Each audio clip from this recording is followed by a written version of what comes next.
Politics is not for the faint-hearted. The job comes with its rewards and challenges. Minister of State for Democratic Reform, Pierre Poilievre, would know. He not only opens up to CPAC about his role and responsibilities as an MP and minister, but also shares some highlights of his Nepean-Carleton riding in Ontario ahead of the period Canadians mark Veterans Week. Good morning, sir. Thank you very much. Appreciate it. Good to see you this morning. You too, sir. It's an early start to the day for Minister Pierre Poilievre as he arrives at Royal Canadian Legion Branch number 314 in Manotick.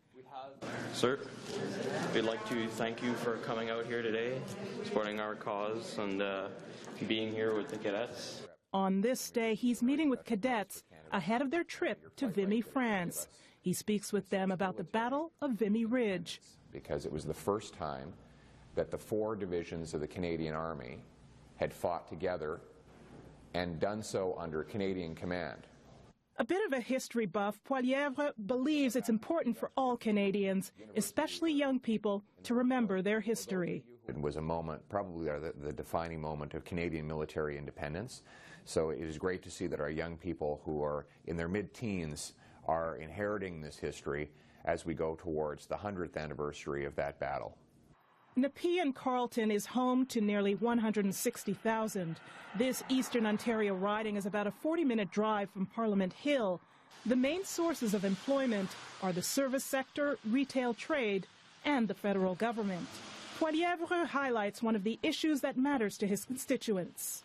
The abiding issue, of course, is always keep my taxes low. And so that is one of my priorities, is to keep the government spending down so that taxes are low and that people can keep the money that they earn.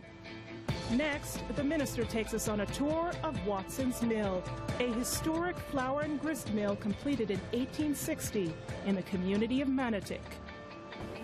Wow, so a lot of history in this building. That's right. Yeah. How many years did you say it's been here?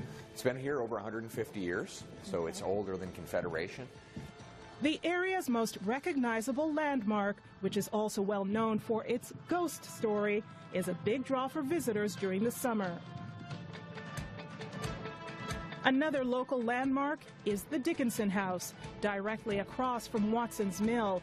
It was home to mill founder Moss Kent Dickinson, a 19th century industrialist and politician.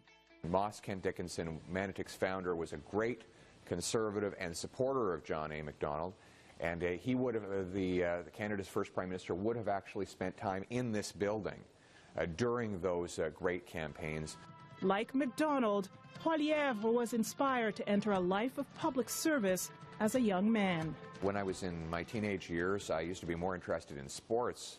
Then I had a shoulder injury that would never go away, so I asked my mother to take me to a Conservative meeting in order to find something to do with myself in my spare time. And I've been active in politics ever since. Poilievre was first elected to the House of Commons in 2004. He was 25. Nearly a decade later, he talks about a full-circle moment in his life and political career when he was appointed Minister of State for Democratic Reform. Well, it was a very humbling experience, I have to say. Like when I went to swear in over at the Governor General's residence, it was very special to have my mother there.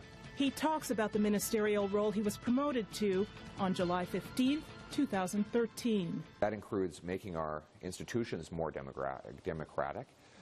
We need an elected Senate in this country so that Canadians can choose all of the people who make the laws of the land. So, how does this hard-nosed politician respond to his critics? There will always be critics. I always say those who can do, and those who can't become critics.